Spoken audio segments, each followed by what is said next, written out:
Bonjour à tous, ici Olivier Félix, professeur de métallerie au lycée SECAM, et donc à l'attention des élèves de première OBM, petite correction donc d'un exercice que vous aviez à faire sur une barrière de protection qui va être mise en place sur la ville de Régnier.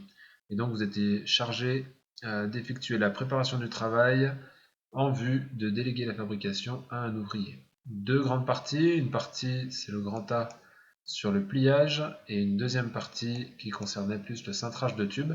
Et donc il y aura deux vidéos, une vidéo pour le pliage et une vidéo pour la partie cintrage de tubes. Donc on est parti pour le pliage. Donc voici la correction. Alors vous aviez donc un plan de la pièce pliée qui ressemble à ceci. Et donc la première chose que j'ai fait et que vous deviez aussi faire également, c'est numéroter nos pièces, les chiffres et les lettres. Vous connaissez cette petite habitude qui nous simplifie la vie tout au long de l'exercice. 1, 2, 3, 4 et 5. Et on avait le pli A, le pli B et le pli C. Voilà. Une pièce, donc il y avait une épaisseur de 5 mm. Ça, on le voit dans les plans qui vous ont été donnés. Donc, plan de la tôle pliée. Ici, il est indiqué épaisseur 5 mm en acier S235. Okay. Alors, première chose à faire, eh bien, c'est le choix du V. Donc, je rappelle que pour trouver le V avec lequel on va plier, on multiplie par 8 l'épaisseur. Donc, 5 mm d'épaisseur multiplié par 8, on trouvait 40 mm. Donc, si je me rends dans un abac de pliage et que je regarde pour de la tôle épaisseur 5 mm, j'utilise donc le V qui est ici, le V de 40. Il existe, donc c'est celui-ci que je vais utiliser.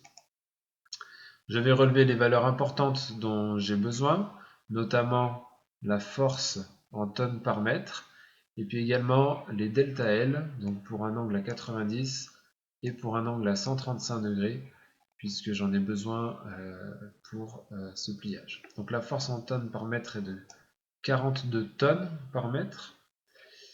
Le delta L 135 degrés, tac, tac, pour une pièce de 5 mm, c'est moins 3, la valeur corrective. Et puis pour un angle à 90, elle est ici, c'est moins 10. Donc je vais reporter ces valeurs ici. Pour la force, on a dit 42 tonnes. 42 tonnes par mètre.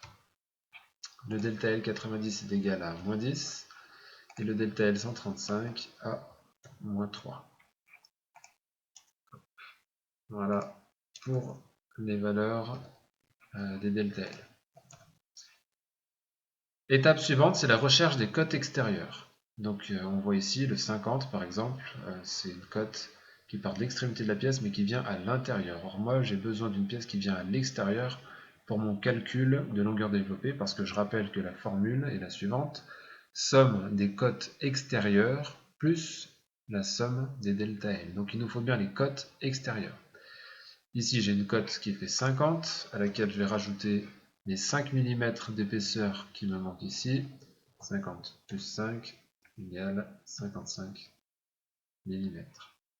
Pour la cote 2, 3, c'est aussi une cote alors qui part bien de l'extérieur de ce point-là, mais par contre qui vient à l'intérieur ici de la pièce, et moi il faut aller à l'extérieur, je vais devoir rajouter aux 100 mm les 5 mm d'épaisseur, ce qui me donne 105 mm. Pour la cote 3, 4, ici c'est déjà une cote extérieure qui nous est donnée, donc il suffit de la reporter. Et enfin pour la cote 4, 5, c'est également une cote extérieure, il suffit de la reporter.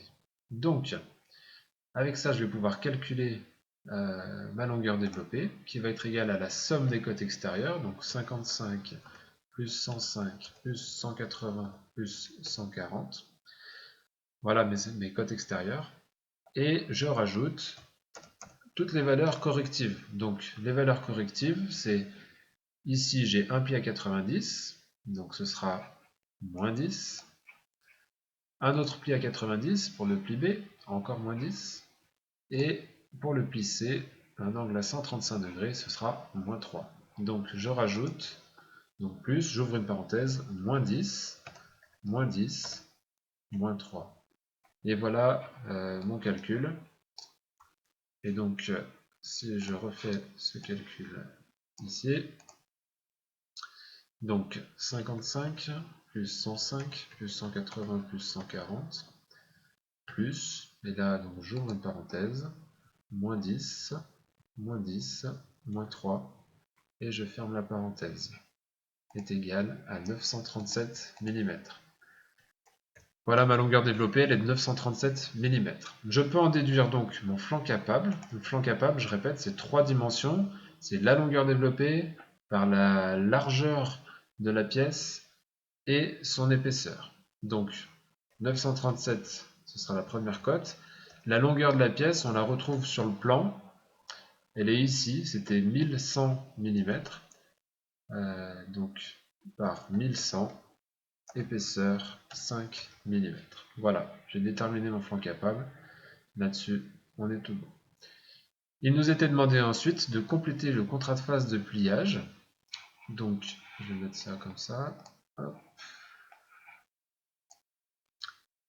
Et on va aller chercher notre contrat de phase de pliage qui est ici. Donc, ce tableau que vous connaissez bien maintenant. L'ordre de pliage, eh bien dans mon cas, j'ai choisi de faire dans un premier temps le pli A, ensuite le pli B, et ensuite j'ai décidé de retourner ma pièce et donc de faire en dernier le pli C. Donc la première cote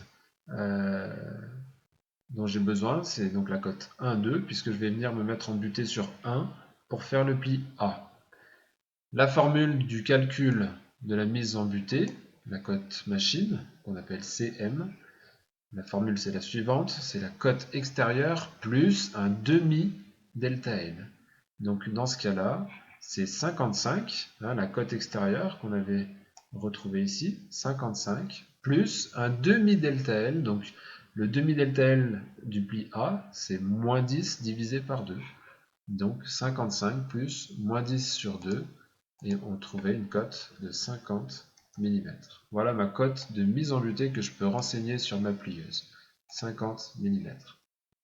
C'est le pli A à 90 degrés. Je suis en butée sur 1 et je vais pouvoir réaliser ce premier pli.